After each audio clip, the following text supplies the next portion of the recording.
Good morning जी। Welcome to second lecture of capital gains revision. Last lecture में आपने मेरे पास कैपिटल एसेट्स के बारे में समझ लिया था कि कैपिटल एसेट्स क्या होते हैं। सारी चीज़ हमने प्रॉपरली पढ़ ली थी। कैलकुलेशन ऑफ कैपिटल गेन कैसे होती है उसकी भी हमने चर्चा कर ली थी। उसका फॉर्मेट हमने डिस्कस कर लिया था, रिवाइज कर लिया था। ठीक है, और ये सारा कैपिटल एसेट में क्या क्या आता है, क्या क्या छोड़ा हुआ है, ये सारी चीज़ हमारी रिवाइज हो गई थी।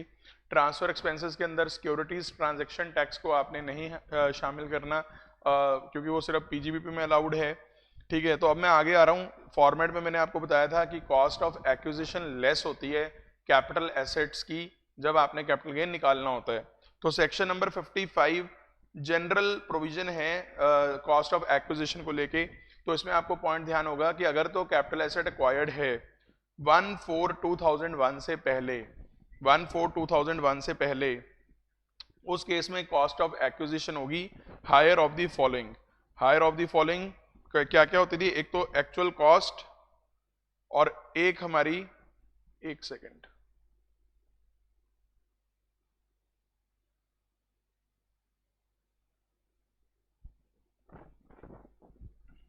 ठीक है, तो एक तो हमारी एक्चुअल कॉस्ट जो हमने खर्च किया होता था, और या फिर fair market value as on 1/4/2001। यानी इन दोनों में से जो भी हायर है, क्योंकि 1/4/2001 से पहले के इंडेक्स हम नहीं यूज कर रहे। आपको याद होगा लॉन्ग टर्म कैपिटल गेन निकालते हुए हम इंडेक्सिंग करा करते थे।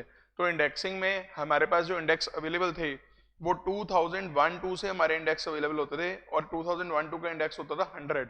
ठीक है, और आपने जो प्रीवियस कोर्स किया हुआ है नवंबर 20 के लिए, उसमें आपने प्रीवियस ईयर 1920 का इंडेक्स यूज किया हुआ है। अब आपका प्रीवियस ईयर 2021 का इंडेक्स यूज होगा, और वो होता था 289। अब आपका इंडेक्स यूज होगा 301।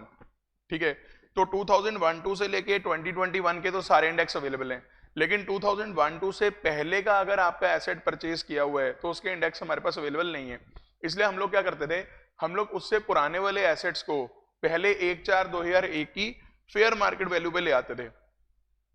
अगर हमारी एक्चुअल कॉस्ट स्पेंड हुई है 1 लाख, लेकिन फेयर मार्केट वैल्यू 1.5 लाख है, तो हम 1.5 लाख कॉस्ट मान के चलते थे। और अगर हमारी फेयर मार्केट वैल्यू 80,000 है, फिर हम 1 लाख कोई कॉस्ट मान लेते थे। तो विच एवरेज हायर का फंडा ये होता था। ठीक है, तो एक तो आपको नया इंडेक्स बता दिया मैंने। दूसरा, मैंने आपको ये बता दिया कि 1-2 से पहले वाले केस में फेयर मार्केट वैल्यू वाली ऑप्शन है। ठीक है, अब इसमें एक छोटी सी अमेंडमेंट है। पहले तो ये वाला पॉइंट तो मैं बाद में पढ़ाऊंगा, this option is not available, कहां कहां ये ऑप्शन अवेलेबल नहीं है। लेकिन एक अमेंडमेंट है फाइनेंस एक्ट 2020 की, आप यहां पे लिख भी सकते हैं। इन केस ऑफ लैंड और बिल्डिंग और बोथ,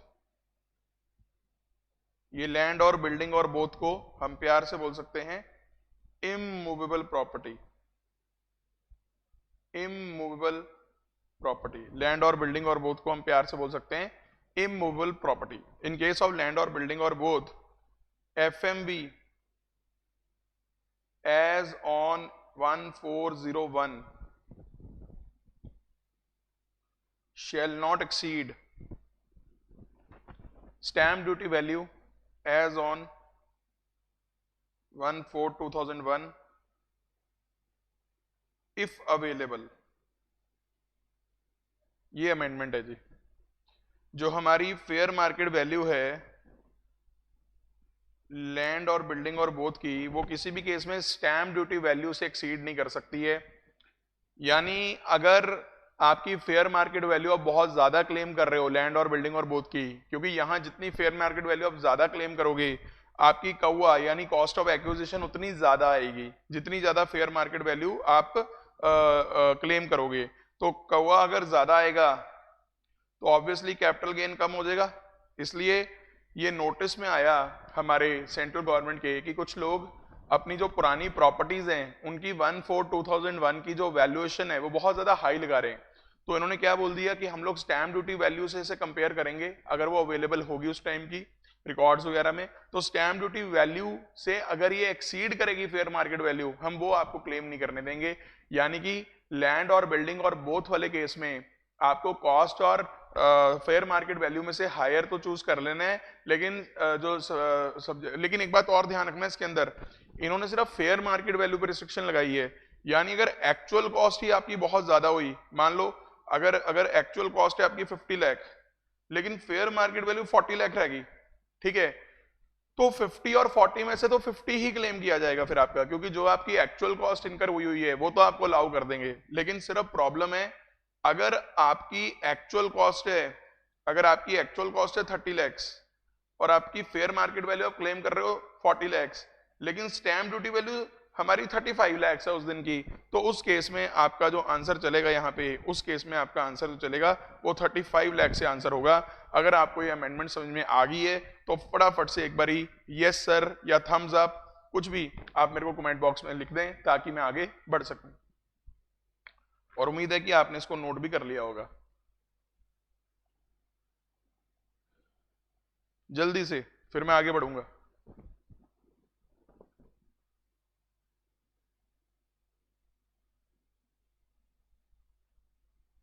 जल्दी जल्दी जल्दी वेट कर रहा हूं जी मैं। ठीक है जी, ट्विंकल जी का थम्स अप आ गया। सही है सही है, महक का भी महक को भी समझ आ गया जी। आई होप आपने नोट भी कर लिया होगा। ठीक है, अभी ये जो पॉइंट लिखा हुआ है this option is not available, ये वाला, ये हम लोग अभी थोड़ी देर में इसको कंटिन्यू करते हैं, मतलब इसको रिलेट करेंगे, आगे बढ़िएगा। भाई डेप्रीशिएबल एसेट्स तो आपको याद होगा ब्लॉक में होते थे, तो ब्लॉक वाले केस में तो इफ यू रिमेंबर हम लोग वो ब्लॉक की जो वैल्यू होती थी उसी से हम लोग कंपेयर करते थे और इस पर हमेशा शॉर्ट टर्म गेन आता था और इस पर इंडेक्सिंग नहीं करते थे। ठीक है, उससे अगला पॉइंट हमने इंटरेस्ट ऑन लोन का दे रखा है, उसमें सिर्फ ये दे रखा है कि अगर कोई कैपिटल एसेट को अक्वायर करने के लिए आपने लोन लिया है और उस लोन पे आपका इंटरेस्ट इनकर हो रहा है, तो जब तक वो एसेट पुट टू यूज नहीं हो रहा है तब तक के इंटरेस्ट को आप कैपिटलाइज कर देते थे, तो वो उसकी कॉस्ट का पार्ट बन जाता था, और उसके बाद का जो हमारा उसका वो होता था क्या नाम है इंटरेस्ट, वो आप लोग कॉस्ट का पार्ट नहीं बनाते थे। आप इसे पढ़ लेना। उसके बाद में बोनस शेयर्स और राइट शेयर्स वाला पॉइंट इंपॉर्टेंट था, इसके ऊपर एक अच्छा क्वेश्चंस हमने बढ़िया बढ़िया किए हुए हैं। तो पहले तो बोनस शेयर्स का पॉइंट ये होता था कि अगर आपको ये 1/4/2001 से पहले इशू हुए हैं, क्योंकि बोनस आपको फ्री में इशू हुए हैं, इसलिए इनका कॉस्ट जो होता था, सॉरी पहले मैं ऑन और आफ्टर 1/4/2001 के बताता हूं, उसका बोनस शेयर्स का कॉस्ट निल है। 1/4/2001 से पहले वाले जो शेयर होते हैं, जो उससे पहले बोनस इशू हो गए, वैसे तो उनकी भी कॉस्ट निल होनी चाहिए, लेकिन क्योंकि एक्ट में जनरल प्रोविजन है कि जहां 1/4/2001 से पहले कोई एसेट आपने एक्वायर किया था, तो उस केस में आपको फेयर मार्केट वैल्यू वाली ऑप्शन आपको मिल जाती है, विच एवर इज हायर वाली। इसी लूप होल के चलते, लूप होल नहीं है वैसे, पॉइंट सही था, लेकिन यहां लूप होल बन गया कि बोनस वाले केस में भी एसएससी फेयर मार्केट वैल्यू की ऑप्शन ले रहा है। कहने का मतलब वैसे बोनस शेयर्स नील होनी चाहिए कॉस्ट, बट 1/4/2001 से पहले वाले केस में इनकी कॉस्ट हो जाएगी fair market value as on 1/4/2001। और बोनस वाले केस में जो पीरियड ऑफ अलॉटमेंट है, मतलब पीरियड ऑफ होल्डिंग है, सर जब से ओरिजिनल शेयर खरीदे थे तब से इसका पीरियड गिनना है, या जब से बोनस शेयर अलॉट हुए, सर जब से बोनस शेयर अलॉट हुए तब से इनका पीरियड काउंट होगा, तो उसके हिसाब से आप लोग शॉर्ट टर्म और लॉन्ग टर्म इनका निकालोगे। फिर उसके बाद राइट शेयर्स की बात आती है। भाई राइट शेयर में क्या होता था, कंपनी एग्जिस्टिंग शेयर होल्डर्स को पहले राइट देती थी कि जो मार्केट में शेयर अगर मान लो 100 रुपीज का चल रहा है, हम अपने एग्जिस्टिंग शेयर होल्डर्स को वो शेयर 80 रुपीज में ऑफर करते हैं। ठीक है, अब ये राइट एग्जिस्टिंग शेयर होल्डर्स के पास है, they can also renounce this right in somebody's favour. तो अगर तो मान लो मुझे राइट मिला लेकिन मैंने उसे रिनाउंस कर दिया, यानी मैंने उसका राइट एक्सरसाइज नहीं किया, मैंने किसी के फेवर में रिनाउंस कर दिया, मैंने कहा देख भाई 100 वाला शेयर्स 80 रुपीज में तू खरीद सकता है मेरी बदौलत, तो तू मुझे काम कर 5 रुपीज पर शेयर मुझे पे कर दे, या 10 रुपीज या 5 रुपीज ले लो, 5 रुपीज पर शेयर मुझे पे कर दे। जो 5 रुपीज पर शेयर मैंने लिया अपना राइट सेल करने का, उसे बोलते हैं, ठीक है, उसे बोलते हैं cost of subscribe right share will be the amount actually paid for such right share. देखो एक तो पहली बात जहां पे राइट रिनाउंस नहीं हुआ, चलो पहले मैं ये वाला केस कराता हूं, राइट जहां रिनाउंस हो गया है, जहां राइट रिनाउंस हो गया मतलब किसी और को दे दिया, तो जो पर्सन रिनाउंस कर रहा है, ठीक है, उसे कैपिटल गेन में टैक्स देना पड़ेगा, और जितनी भी अमाउंट वो रिसीव करेगा वो सारी की सारी शॉर्ट टर्म गेन है। भाई शेयर जितनी मर्जी देर रखे हो आपने ओरिजिनल शेयर, उससे फर्क नहीं पड़ता, आपको आज राइट मिला था, आपने किसी की फेवर में रिनाउंस कर दिया। अगर किसी की फेवर में रिनाउंस कर दिया तो उससे जो पैसे लिए वो आपका सीधा शॉर्ट टर्म गेन है, और इस शॉर्ट टर्म गेन को कभी भी 111 ए में कवर ना करना। क्यों ना करना सर 111 ए में? क्योंकि ये कौन सा शेयर बेचने का गेन है, ये तो सर राइट बेचने का गेन है। There is a difference between sale of right shares and sale of right, there is a difference. अगर मैं शेयर बेचूंगा तो वो सेल ऑफ राइट शेयर्स होगा, राइट शेयर पहले मैं खरीदूंगा फिर मैं उन्हें बेचूंगा। लेकिन अगर मैं सीधा राइट ही बेच देता हूं तो मैंने राइट शेयर तो लिए ही नहीं ना, तो राइट शेयर थोड़ी सेल हो रहे हैं, तो ये 111 ए में कवर नहीं होगा। ठीक है, अच्छा अगली बात सुनना, जिसके फेवर में राइट अनाउंस किया मैंने उस पर्सन के लिए वो क्या करेगा, वो शेयर खरीद लेगा कंपनी से। तो उसके लिए एक शेयर की कीमत कितनी हुई, 80 रुपीज पर शेयर जो वो कंपनी को पे करेगा, और 5 रुपीज पर शेयर उसने मुझे पे किया हुआ है क्योंकि मैंने उसे राइट सेल किया था, तो उसके लिए कॉस्ट ऑफ एक्विजिशन होगी 85 रुपीज। यानी एक शेयर उसे कितने का पड़ रहा है, 85 रुपीज। तो ये तो आप एक बार पढ़ लेना। अगर सर मैं राइट को रिनाउंस ही ना करता, अगर मैं राइट को रिनाउंस ही ना करता तो मेरे पे पहला पॉइंट लग जाता, फिर मैं राइट शेयर सब्सक्राइब कर लेता, मैं राइट शेयर सब्सक्राइब कर लेता। अगर मैं राइट शेयर सब्सक्राइब करूंगा तो मुझे वो शेयर कितने का पड़ रहा है, 80 रुपीज पर शेयर, क्योंकि मैंने सीधा कंपनी से अपना शेयर सब्सक्राइब करवा लिया, मुझे पड़ा 80 रुपीज पर शेयर का। जब भी मैं कल को इसको बेचूंगा तो 80 रुपीज पर शेयर की मेरी कॉस्ट ऑफ एक्विजिशन मान के से मैं बेचूंगा। आप इसको पढ़ लेना, समझ में आ जाएगा। और इसके नीचे क्या लिखा हुआ है, राइट शेयर्स के केस में जो पीरियड ऑफ होल्डिंग आपने काउंट करना है शॉर्ट टर्म या लॉन्ग टर्म निकालने के लिए, वो आपका काउंट होगा from the date of allotment of such right shares. जब से ये अलॉट हुए तब से आपका ये पीरियड ऑफ अलॉटमेंट निकलेगा। ठीक है, उसके बाद ना ये जो मॉर्टगेज डेट है इसको भी 1 मिनट के लिए छोड़ दो, इतना कोई इंपॉर्टेंट नहीं है। आगे जाके मैं प्रीवियस ओनर का कंसेप्ट सिखाऊंगा, सिर्फ यहाँ पे एक वर्ड आ रहा है प्रीवियस ओनर, इसको मैं बाद में समझाऊंगा। ठीक है, तो अभी हम छोटे छोटे पॉइंट और कर लेते हैं। Brokerage paid on purchase of a capital asset will be added in the cost, क्योंकि वो तो उसे खरीदने का ही पार्ट हो गया ना। परचेज करने के टाइम पे जो आप ब्रोकरेज पे करते हो that is part of cost, और सेल करने के टाइम पे अगर आप कोई ब्रोकरेज पे करते हो that is a part of selling expenses, that is a part of brokerage is a part of selling expenses, यानी कि ट्रांसफर एक्सपेंसेस वो आपके लेस हो जाते हैं। ठीक है, आगे सुनिएगा, नीचे लिखे कैपिटल एसेट्स का क्या सीन है गौर कीजिएगा। ये 7 कैपिटल एसेट्स हैं, 7 कैपिटल एसेट्स की लिस्ट आ रही है आपके पास। इन सबका ना ध्यान रखना, अगर तो ये सारे 7 के 7 एसेट्स हुए सेल्फ जनरेटेड, तो उस केस में इसकी कॉस्ट ऑफ एक्विजिशन होगी निल। इस पे ना केस स्टडी मैंने आपको करवाई थी, CIT versus BC Srinivas Shetty, Supreme Court की केस स्टडी है, जिसमें कि सुप्रीम कोर्ट के जज ने ये बोला कि जो सेल्फ जनरेटेड एसेट्स होते हैं जैसे गुडविल होती है या ये वाले सारे जो दे रखे ना, right to carry on any business, लूमार, टेनेंसी राइट्स, ये ना ऐसे राइट्स हैं जिनको आप परचेज भी कर सकते हो पैसे देकर, या जो खुद आप लोग जब करते रहते हो। जैसे अगर मैं एक जगह पे बहुत देर टेनेंसी, मैं एज अ टेनेंट रहता हूं तो वहां मेरा एक टेनेंसी राइट डेवलप हो जाता है अपने आप, कि मैं इतने सालों से यहाँ पे रह रहा हूं तो मेरे को कोई आसानी से यहाँ से बाहर नहीं निकाल सकता, और अगर मुझे बाहर निकालना है तो मेरे को कंपनसेट करो। तो टेनेंसी राइट सेल्फ जनरेटेड भी हो सकता है। तो इस केस स्टडी में क्या हुआ, शेट्टी साहब वाली केस स्टडी में हमारे माननीय सुप्रीम कोर्ट जी ने ये बोल दिया कि सर सेल्फ जनरेटेड एसेट्स का जो कॉस्ट है वो तो इनडिटर्मिनेबल है, क्योंकि सेल्फ जनरेटेड एसेट पे आपने कितना लगा तो होगा तभी वो जनरेट हुआ है, इतने साल रेंट पे करा तब जाके वो जनरेट किया। गुडविल ऑफ अ बिजनेस, इतने साल आपने बिजनेस किया तब जाके वो गुडविल बनी, तो इनडिटर्मिनेट है कॉस्ट निकालनी। ठीक है, इसलिए इस पे कैपिटल गेन कंप्यूट ही नहीं हो सकता, ऐसा माननीय सुप्रीम कोर्ट ने कहा। लेकिन बाद में सेक्शन 55 अमेंड करा गया और उन्होंने क्या बोला कि देखो मानते हैं हम कि सेल्फ जनरेटेड एसेट्स में आपको कॉस्ट डिटरमिन नहीं हो पाती, लेकिन हमारे सेक्शन 55 ने 7 एसेट्स ऐसे बता दिए जो सेल्फ जनरेटेड होने के बावजूद भी इन्होंने बोल दिया कि इसकी कॉस्ट ऑफ एक्विजिशन मैं निकाल के बताऊंगा, और वो निकाल के बताई निल। यानी अगर आप नोटिस करो तो जितना भी कंसीडरेशन रिसीव होगा इन एसेट्स को ट्रांसफर करके वो सारे का सारा आपका हो जाएगा कैपिटल गेन।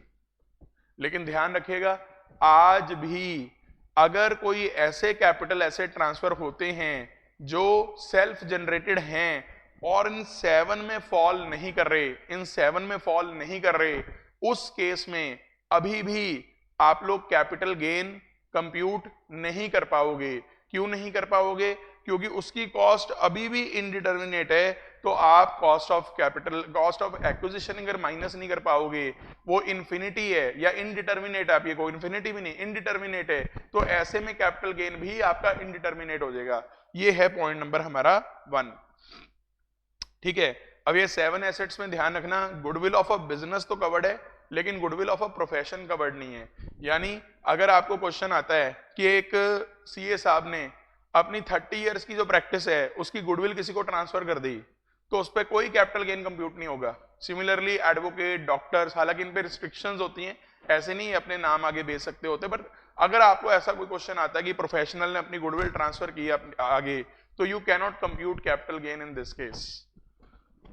ठीक है जी। और अगर यही एसेट्स परचेज हुए, क्योंकि देखो किसी ना किसी के लिए तो एसेट परचेज भी हो सकते हैं, अगर मैं आज ट्रांसफर कर रहा हूं तो सामने वाला परचेज कर रहा है, और अगर वो सामने वाला परचेज कर रहा है तो कल को जब वो उसे ट्रांसफर करेगा तो उस केस में तो उसकी cost of acquisition purchase price होगी, इसमें तो कोई दिक्कत ही नहीं है। आप एक बार साथ के साथ एसेट्स पढ़ लेना और आपको ये क्लियर होने चाहिए आपके दिमाग में, इनके अलावा कोई भी सेल्फ जनरेटेड एसेट आया उस पर आप कैपिटल गेन कंप्यूट नहीं करोगे। अब अगली बात सुनना,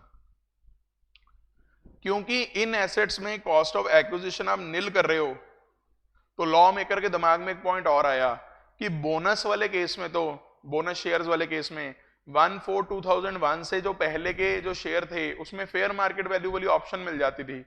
अगर, क्योंकि वो फेयर मार्केट वैल्यू वाली ऑप्शन लॉ सबको देके चलता है, इसलिए स्पेसिफिकली इन्होंने इन 7 एसेट्स में क्या बोला कि जो हमारी 1/4/2001 वाली जो ऑप्शन है वो हम आपको अवेलेबल नहीं करवाएंगे, चाहे ये एसेट्स आपके परचेज्ड हो चाहे सेल्फ जनरेटेड हो, हम आपको ये 1/4/2001 की फेयर मार्केट वैल्यू लेने वाली ऑप्शन आपको हम अलाउ नहीं करेंगे। ये सेम पॉइंट यहां भी लिखा हुआ था, this option is not available in case of, एक तो डेप्रीशिएबल एसेट्स में भी अलाउड नहीं है सर। डेप्रीशिएबल एसेट्स वही ब्लॉक वाले जितने मर्जी पुराने पड़े हों, आपको ब्लॉक की वैल्यू से ही कंप्यूट करके कैपिटल गेन निकालना है, चाहे मशीन उसके अंदर 1/4/2001 से पहले की क्यों ना पड़ी हो, फर्क नहीं पड़ता। जो ब्लॉक की वैल्यू आ रही है उसी को ही बेस लेके आपने कैपिटल गेन कंप्यूट करना है। इसके अलावा जितने भी ये मैंने आज आपको सेल्फ जनरेटेड एसेट्स बताई, इन सभी के केस में भी आपने कभी भी 1/4/2001 वाली वैल्यू आपने कभी भी नहीं कंसिडर करनी, ये ऑप्शन आपको अवेलेबल नहीं है। ठीक है सर, हमें समझ में आ रहा है। अब ध्यान से सुनना, एक जो कंसेप्ट है हमारा प्रीवियस ओनर वाला, क्योंकि यहां पे वर्ड फिर से यूज हुआ है और आगे भी यूज होता रहेगा बार बार, तो अभी मैं काम करता हूं, अगर आप मेरे को फटाफट से यहां तक की बात के लिए हरी झंडी दिखाएंगे कि हमें समझ में आ रहा है सर जो आप करवा रहे हो, फिर मैं आगे प्रीवियस ओनर का कंसेप्ट शुरू करूंगा। फटाफट से एक बार हरी झंडी, एक बार ही थम्स अप फटाफट से कर दें ताकि मैं आगे बढ़ पाऊं प्रीवियस ओनर की तरफ।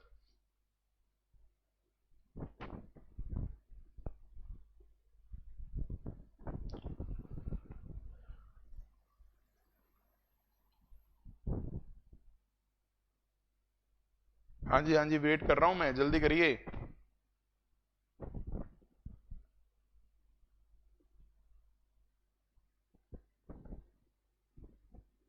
चलो शायद बच्चे आ गया जी, आ गया ज्योति गर्ग का आ गया जी, यस सर, ठीक है जी, ठीक है। महक का भी थम्स अप आ गया, बहुत बढ़िया बहुत बढ़िया। चलिए अभी मैं कंसेप्ट डिस्कस कर रहा हूं प्रीवियस ओनर। ठीक है, गौर कीजिएगा और इसको अच्छे से समझ लीजिएगा, क्योंकि ये कंसेप्ट बार बार यूज होगा इस चैप्टर के अंदर, और ये ऐसा कंसेप्ट है जो बच्चों को थोड़ा थोड़ा तंग भी करता है। ठीक है, तो प्लीज ध्यान से कीजिएगा। आइए पढ़ के देखते हैं प्रीवियस ओनर क्या लिखा। वैसे तो ना प्रीवियस ओनर का कंसेप्ट काफी डिटेल्ड है, पर सीए इंटर में चलो एक ओवरव्यू या एक आप ये कह लो कि कुछ कुछ बातें आपको सीए इंटर में क्लियर हो जाती हैं, बट काफी चीजें और सीए फाइनल में भी जाके आप इसके बारे में क्लियर करोगे। Previous owner means, sir previous owner का मतलब सिंपल है रे, जो पिछला ओनर है, हमसे पहले जो ओन करता होगा एसेट वो प्रीवियस ओनर है। नहीं, पूरा पढ़ो।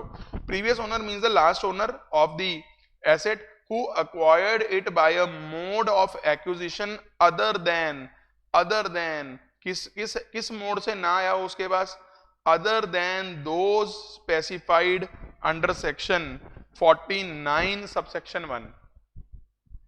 वैसे तो 49 सबसेक्शन 1 में बहुत सारे केस कवर किए हुए हैं, मैं आपको यही बता रहा था।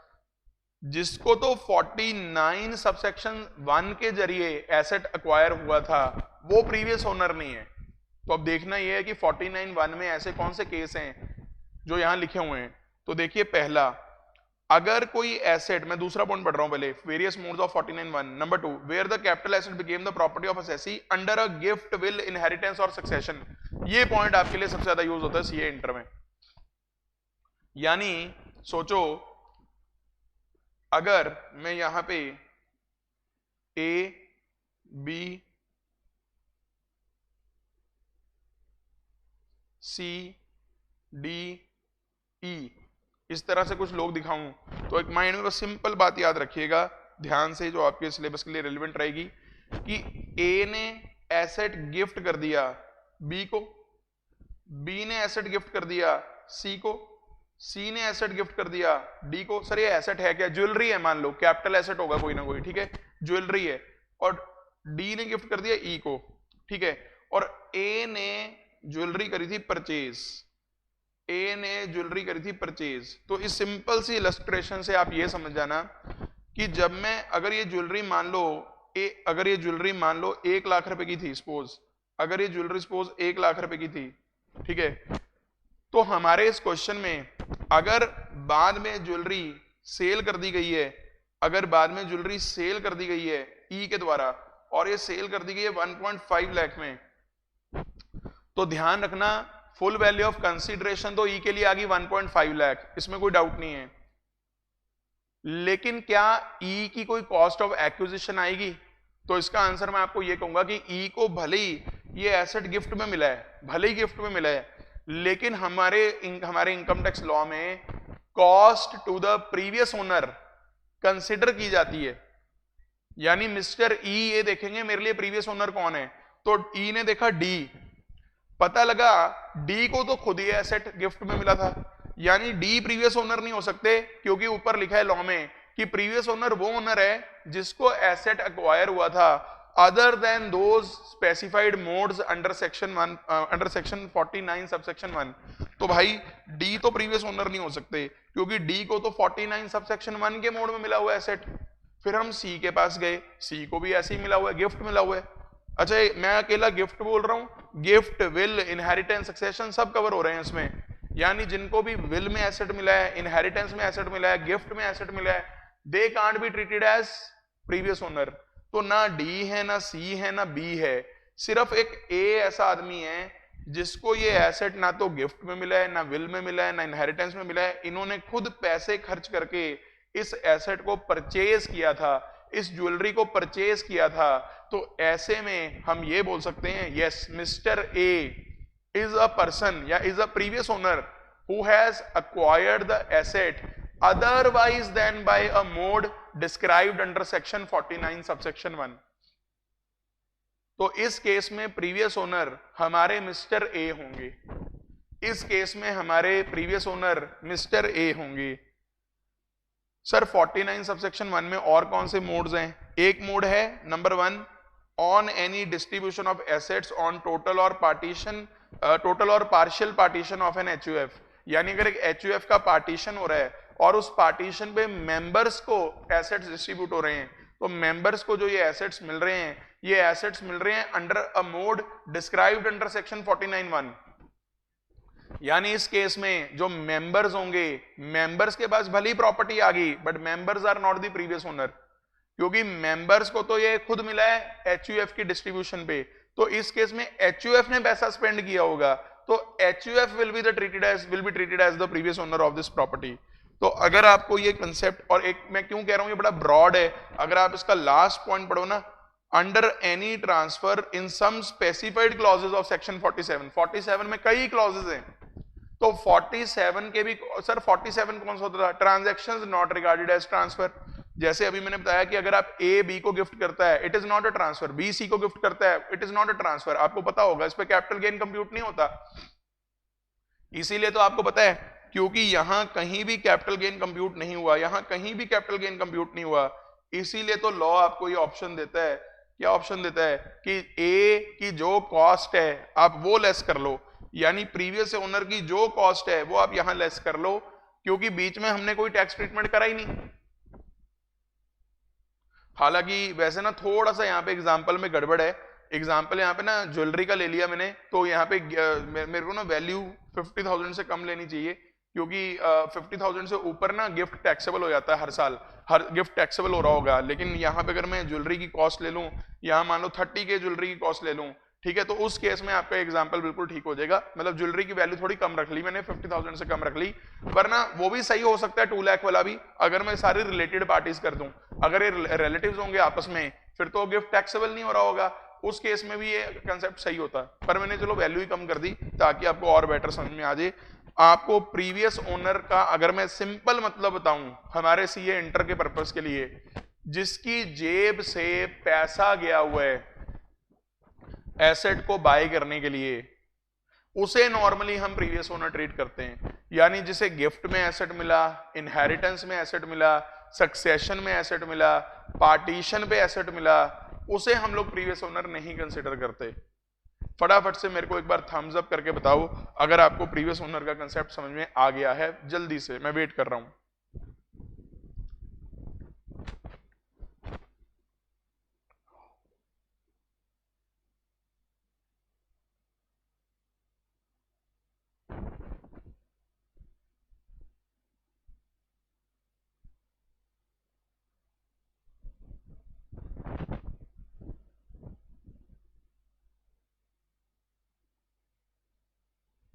सही है जी, सही है, समझ में आ रहा है बच्चों को।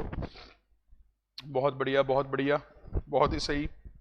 ये मॉर्टगेज डेट वाला टॉपिक आप एक बार पढ़ लेना, उसमें प्रीवियस ओनर का कंसेप्ट यूज हो रहा है, कुछ ज्यादा इंपॉर्टेंट नहीं एग्जाम के लिए, एक बार आप उसे रीड कर लेना, ठीक है। तो नोट नंबर 3 अब मैं पढ़ रहा हूं, मैंने प्रीवियस ओनर का कंसेप्ट आपको समझा दिया है, तो आइए देखते हैं प्रीवियस ओनर के कंसेप्ट पे क्या हमारा पॉइंट बना हुआ है। If the above mentioned assets, यही वाले जो 7 एसेट्स की हम बात कर रहे थे, कहता बच्चों ऊपर लिखे एसेट्स अगर आपने प्रीवियस ओनर से अक्वायर किए थे, यानी किसी ने इनको खुद जनरेट किया था या तो, ठीक है, कुछ भी है, तो उस केस में प्रीवियस ओनर को जो कॉस्ट पड़ी थी, अब प्रीवियस ओनर को कॉस्ट कब पड़ी होगी, अगर मान लो उसने भी किसी से परचेज किया था, क्योंकि हो सकता है उसने सेल्फ जनरेट किया हो। अगर तो देखो प्रीवियस ओनर ने भी सेल्फ, मान लो एक बिजनेस चल रहा है बहुत देर से, पहले दादाजी फिर फादर, अब फादर से बिजनेस आगे बेटे के पास आ गया, और बाद में बेटा उस बिजनेस की गुडविल को बेच रहा है, तो जब गुडविल बेची जाएगी तो इसकी कॉस्ट ऑफ एक्विजिशन कंसिडर की जाएगी दादाजी की। अगर दादाजी ने उसे सेल्फ जनरेट किया था फिर तो नील हो जाएगी कॉस्ट ऑफ एक्विजिशन। अगर दादाजी ने भी वो एसेट कहीं से परचेज किया था, वो गुडविल कहीं से परचेज करी थी, तो उसकी कॉस्ट ऑफ एक्विजिशन कंसिडर कर ली जाएगी, ठीक है। एक बार पढ़ के देख लो, आपको थर्ड पॉइंट समझ में आ जाएगा। ये एग्जांपल आप ट्राई कर लेना, इसमें कुछ भी खास नहीं होगा।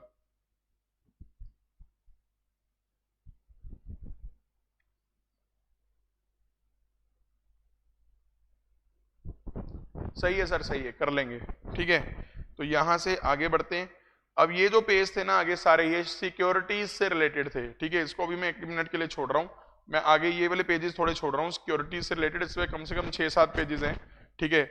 इनको छोड़ते हुए मैं थोड़ा सा आगे पहले आपको बता रहा हूँ कौन कौन से एग्जाम्पल आज आप रिवाइज कर सकते हो, ठीक है। मैं क्योंकि ये पहले ना ये मंजुला जी शाह वगैरह वाला पॉइंट कवर कर दूं, हाँ चलो पहले हम ये वाला कवर कर लेते हैं, पेज नंबर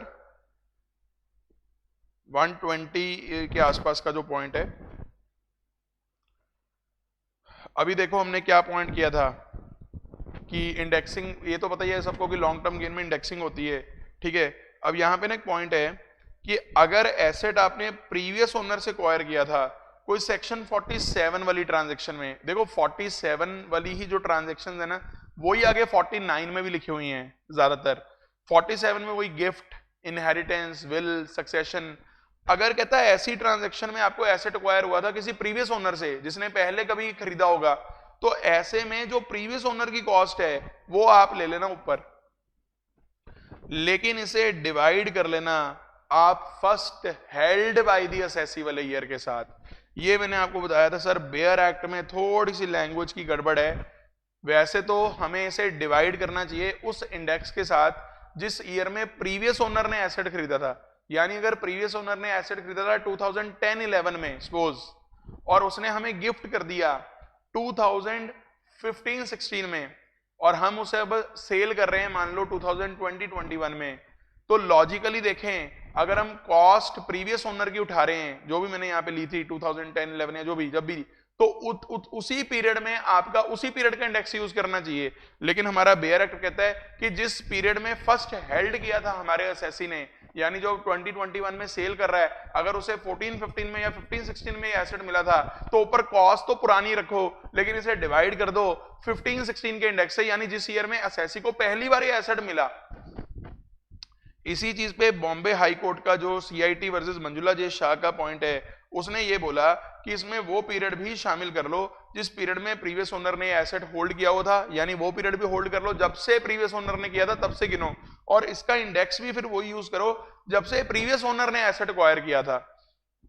मैं एक छोटा सा क्वेश्चन करवाता हूं, इसका जो मेन क्लास में भी आपको करवा रखा है, ठीक है, और फिर क्लास में कैसे हमने इसको करना है पेपर में, वो भी मैंने आपको यहाँ पे क्लियर किया हुआ है। मिस्टर ए ने ज्वेलरी परचेज करी है 2008-9 में 20,000 की, और उसने 5,000 उसकी इंप्रूवमेंट पे लगा दिया, यानी कि 10-11 में ये लगा दिया।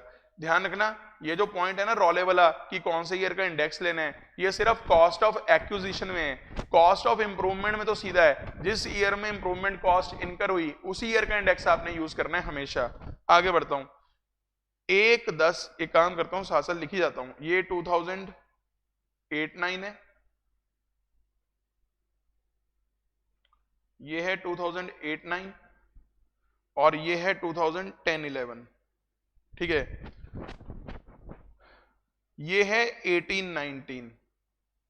18-19 में आके मिस्टर बी को ये आपने ट्रांसफर कर दिया, चाहे गिफ्ट में, चाहे विल में, चाहे इनहेरिटेंस में। ये सारी जो ट्रांजैक्शंस दे रखी है ना, ये सारी की सारी सेक्शन 47 में भी बता रखी हैं, और 47 की ही ट्रांजैक्शंस आगे 49 में बता रखी हैं। तो 49 के ये वाले जो पॉइंट हैं जो 47 में भी बता रखे हैं, अगर 49 के मोड से अगर आप एसेट एक्वायर करते हो, फिर आप प्रीवियस ओनर नहीं हो, तो मिस्टर बी तो यहाँ पे प्रीवियस ओनर नहीं हो सकते, क्योंकि मिस्टर बी को तो गिफ्ट वगैरह में मिली है। मिस्टर ए यहाँ पे प्रीवियस ओनर होंगे। आगे देखते हैं, फेयर मार्केट वैल्यू उस दिन 45,000 है, यानी कि गिफ्ट वाली टैक्सेबिलिटी भी नहीं आएगी, आप 50,000 से नीचे हो। मिस्टर बी ने आगे ये ज्वेलरी सेल कर दी यानी सेल कर दी, इनका तो कैपिटल गेन निकलेगा। ये करी 1920 में, ये पिछले साल के हिसाब से ईयर क्वेश्चन बना हुआ है, तो वही हम लोग डिस्कस कर रहे हैं। In this case the relevant points are as under. सबसे पहले मिस्टर ए ने जब ये एसेट गिफ्ट विल या इनहेरिटेंस में आगे ट्रांसफर कर दिया, इसे ट्रांसफर नहीं ट्रीट किया गया बाय वर्च्यू ऑफ सेक्शन 47, और मिस्टर ए यहां पे बन जाएंगे प्रीवियस ओनर।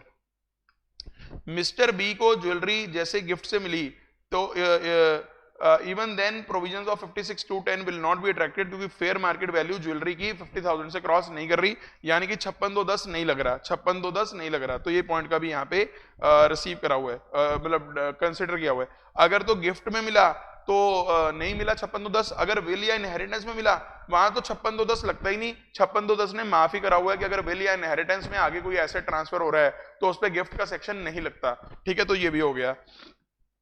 अब बात करते हैं, जब मिस्टर बी इस ज्वेलरी को आगे सेल करेंगे तब किन पॉइंट्स का ध्यान देना है। तो मैंने आपको बताया था, एक तो होगा मेन आंसर। मेन आंसर तो हमारा चलेगा as per bare act, main answer हमारा चलेगा बेयर एक्ट के हिसाब से, और जो हमारा ऑल्टरनेटिव आंसर होगा वो चलेगा Manjula J Shah, CIT versus Manjula J Shah. आपने देखा होगा कॉपी में सारे क्वेश्चंस के अंदर हम लोगों ने ये मतलब जो मैंने आपके साथ शेयर की थी पीडीएफ वगैरह, उसके अंदर हर जगह CIT versus Manjula J Shah वाली बात लिखी हुई है, ठीक है। अब सुनिएगा जरा ध्यान से, बहुत ध्यान से सुनिएगा क्या पॉइंट है। पीरियड ऑफ होल्डिंग की बात करता हूं मैं। पीरियड ऑफ होल्डिंग देखो, दोनों केस में पीरियड ऑफ होल्डिंग तो वहीं से काउंट होगा जब से मिस्टर ए ने ये ज्वेलरी खरीदी थी। मिस्टर ए ने ज्वेलरी कब से खरीदी थी? 1/10/2008 से लेके ये मिस्टर बी ने एसेट ट्रांसफर कब किया है? मिस्टर बी ने एसेट ट्रांसफर किया, अगर आप गौर करो, सेल करा है उन्होंने 1 दिसंबर 2019, यानी कि 30 नवंबर 2019, क्योंकि एक दिन पहले तक का पीरियड आप लोग गिनते थे। तो यहां तक का पीरियड ऑफ होल्डिंग दोनों केस में सेम है, चाहे आप मेन आंसर करो चाहे आप ऑल्टरनेटिव आंसर करो, दोनों में पीरियड ऑफ होल्डिंग सेम है, ठीक है। दोनों में नेचर ऑफ गेन भी एलटीसीजी आएगा। दोनों में जो फुल वैल्यू ऑफ कंसिडरेशन है वो वही होगी जितने में आपने बेचा एसेट को। दोनों में cost of acquisition mister B के लिए प्रीवियस ओनर वाली कॉस्ट होगी। प्रीवियस ओनर वाली कॉस्ट क्या थी आप चेक कर सकते हो, पहली लाइन के अंदर 20,000 रुपीज, 20,000 रुपीज प्रीवियस ओनर की कॉस्ट थी, वही लेनी है आपने। अब ध्यान दीजिएगा इंडेक्स कौन सा यूज करना है आपने। जब तो मैं बात करूंगा इसकी मेन आंसर की, तब तो मैं बात करूंगा first held by the assessee. देखो मिस्टर बी को पहली बार ये एसेट कब मिला था? मिस्टर बी को ये एसेट मिला था 2018-19 में। तो मैं 18-19 का इंडेक्स यूज करूंगा जो भी होगा, ठीक है। अब यहां पे इलॉजिकल चीज है, ये कॉस्ट तो थी 20,000 रुपीज, स्पेंड करी हुई 8-9 की, जबकि इंडेक्स आप यूज कर रहे हो 18-19 का। इसलिए हमारा मंजुला जे शाह बोलता है कि आपको इंडेक्स भी 8-9 का यूज करना चाहिए। बस ये फर्क है मंजुला जे शाह और मेन आंसर के अंदर, बस ये फर्क है, इस चीज का फर्क है, बाकी और कोई चीज का फर्क नहीं है। क्योंकि 5,000 रुपीज कॉस्ट ऑफ इंप्रूवमेंट भी दोनों केस में सेम रहेगी, और दोनों केस में अगर आप देखो तो इंप्रूवमेंट हुई कब है? इंप्रूवमेंट हुई है 10-11 में, तो मेन आंसर भी 10-11 की इंडेक्स से ही होगा, और मंजुला जे शाह का आंसर भी 10-11 से ही होगा। इसलिए हम लोग मंजुला जे शाह वाला ना आंसर दोबारा सॉल्व नहीं करके दिखाते थे, हम सिर्फ नीचे एक नोट लिख देते थे कि alternatively if we apply the judgement of CIT versus Manjula J Shah, comma the cost of acquisition will be, उसकी इंडेक्सिंग अलग इंडेक्स से करके दिखा देते थे, accordingly the capital gain shall be इतना। यानी मंजुला जे शाह वाले आंसर में और ये वाले आंसर में सिर्फ और सिर्फ एक चीज का फर्क आएगा, और वो एक चीज का फर्क मैंने आपको बता दिया, सिर्फ और सिर्फ फर्क है इंडेक्स का। और वो इंडेक्स भी कौन सा चेंज होगा? कॉस्ट ऑफ इंप्रूवमेंट का चेंज नहीं होगा, कॉस्ट ऑफ एक्विजिशन का चेंज होगा। कॉस्ट ऑफ एक्विजिशन का जो मेन आंसर हमने करना है, मेन आंसर वो हमने करना है किससे? सर मेन आंसर हम लोग करा करेंगे, किससे करा करेंगे बताओ? कौन सा इंडेक्स यूज करा करोगे मेन आंसर में? मेन आंसर में आप इंडेक्स यूज करा करोगे फर्स्ट हेल्ड वाला, यानी जिस ईयर में पहली बार एसएससी के पास एसेट आया, जो कि इलॉजिकल है, क्योंकि पीरियड आप लोग काउंट कर रहे हो जब से प्रीवियस ओनर ने रखा हुआ था एसेट, आप कॉस्ट भी प्रीवियस ओनर वाली कंसिडर कर रहे हो, लेकिन आप इंडेक्स यूज कर रहे हो फर्स्ट हेल्ड का। ये इलॉजिकल पॉइंट है।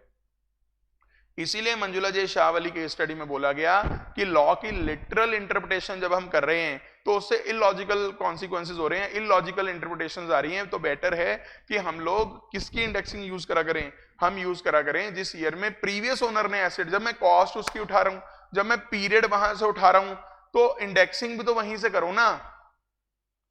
अगर आपको मेरी ये बात अच्छे से समझ में आ रही हो तो क्विकली फटाफट से मेरे को एक बार थम्स अप कर दो, क्योंकि ये वाला कॉन्सेप्ट काफी इस चैप्टर में यूज होता है, और बच्चे इसके अंदर फिर गलतियां करते हैं छोटी छोटी। ज्यादातर बच्चों की क्या गलती देखी है मैंने, मैं वो भी बता देता हूं। जो मेन आंसर होता है ना बच्चों का, मेन आंसर, बच्चा मेन आंसर ही मंजुला जे शाह से कराता है, बच्चा मेन आंसर ही मंजुला जे शाह से कराता है। और बच्चा कहेगा सर ये तो अच्छी बात है, मैं लॉजिकल हूं ना, इसका मतलब अच्छी बात है। देखो अच्छी बात तो है, मैं मानता हूं, अगर आप main answer Manjula J Shah से ही कर रहे हो अच्छी बात है, लेकिन कहीं ना कहीं वहां एग्जाम के लिए आपको दिक्कत हो सकती है, क्योंकि मेन आंसर वो एक्सपेक्ट करेंगे आपका फर्स्ट हेल्ड बाय एसएससी वाले ईयर के साथ, फर्स्ट हेल्ड वाले एसएससी वाले ईयर के साथ, जबकि आपको ऑल्टरनेटिव में करना है मंजुला जे शाह।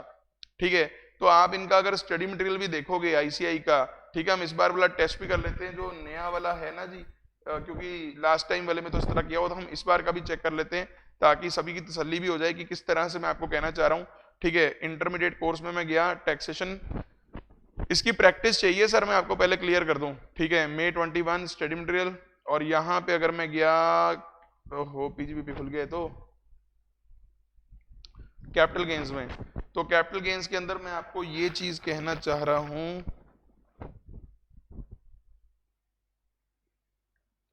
कोई ना कोई एक क्वेश्चन में मिल ही जाएगा ये पॉइंट,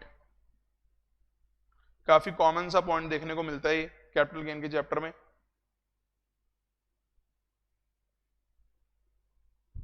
थ्योरी बहुत लिखी हुई है हमारे इस चैप्टर में बुक के अंदर।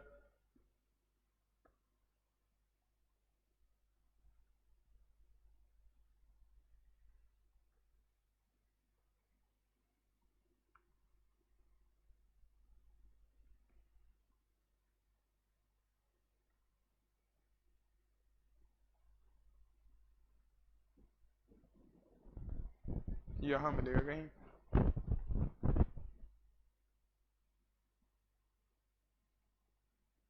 देख रहे हो कितनी थ्योरी लिखी हुई है।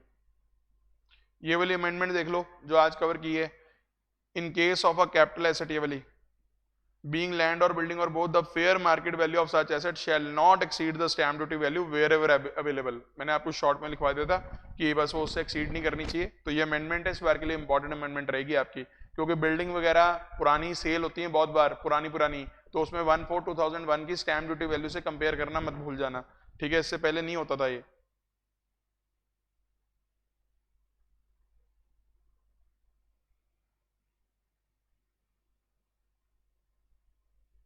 हम एक काम करते हैं ना, मंजूरा को वही कर लेते हैं सर्च।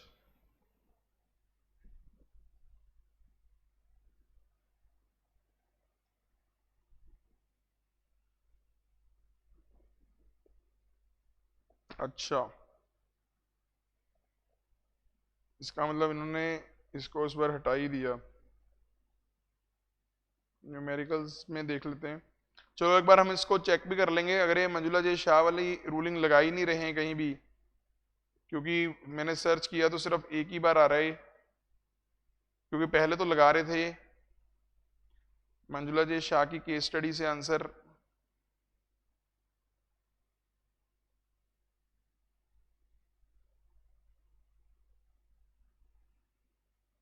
न्यूमेरिकली बहुत कम कर दिया अब इसके अंदर, ऑलमोस्ट सारे न्यूमेरिकल उड़ा ही दिए हैं। एंड में कहीं मिल जाएगा कोई ना कोई।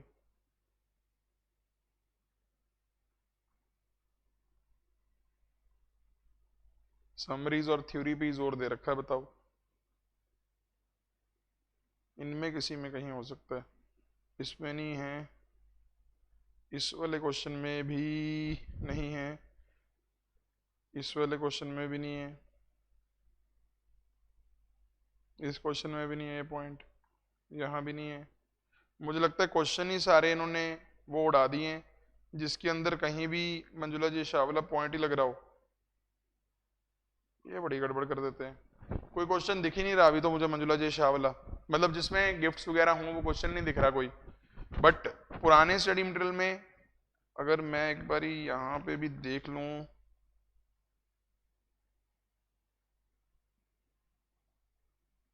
चलो